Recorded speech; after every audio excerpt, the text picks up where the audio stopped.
Salut Olivier, quel est ton rôle les jours de match de National 3? Bonjour Elliot, les matchs de National 3, je les fais comme responsable de la sécurité à domicile.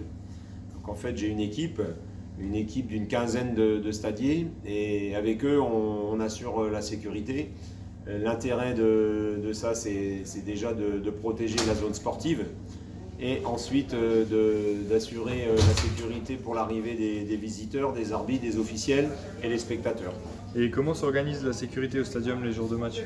On fait toujours une réunion de travail vers les 15h30, hein, c'est immuable, les matchs sont à 17h. Une fois la réunion de travail terminée, chacun a sa tâche à effectuer. Donc on a des stadiers qui sont aux différents parkings, parking autorité ou parking donc visiteurs officiels et arbitres. Sinon on a des stadiers qui sont à l'entrée des caisses pour filtrer les spectateurs, d'autres qui sont au pied des tribunes et ensuite à l'intérieur de la tribune d'honneur notamment. Changement de sujet maintenant. Dimanche, les féminines ont remporté leur quart de finale de Coupe du Grand Est féminine. Comment s'est déroulée la rencontre? Je dirais tout d'abord que on était un petit peu déçus de tomber sur le Racing Club de Strasbourg, l'équipe réserve. Il faut savoir que cette équipe était invaincue en championnat depuis plus de 3 ans. On en avait fait les frais d'ailleurs il y a 3 saisons, la première saison du Covid.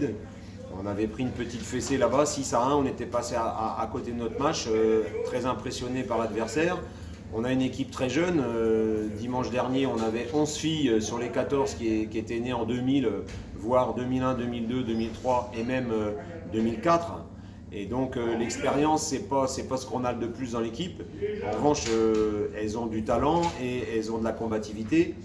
Et donc en fait, avec le coach, ils avaient prévu un système de jeu normal, notre fameux 4-4-2 habituel, mais avec de l'intensité dans les duels plus. C'est ce qui s'est passé. On voulait surtout retarder l'échéance du but encaissé. On espérait passer au moins le cap de la demi-heure, voire de la mi-temps, et c'est ce qui s'est réellement passé. Strasbourg a dominé bien entendu, mais on a eu 2 occasions en première mi-temps où on aurait pu marquer, et 2 occasions en deuxième mi-temps où on aurait pu marquer également. Donc on a tenu jusqu'à la fin. On a senti dans le camp strasbourgeois une baisse de morale et de mental au fur et à mesure que les minutes défilaient. La combativité de nos petites cigognes a été mise à rude épreuve, mais ils n'ont jamais lâché. Ils ont retenu les histoires du passé, c'est bien. Je les félicite. Donc nous sommes en demi-finale maintenant contre l'AS Nancy-Lorraine, encore une fois à l'extérieur. On était déjà la seule équipe R2 à passer en quart de finale. On est toujours le petit pousset et donc on ira vendre chèrement notre peau chez le 3e de la R1 poule Est.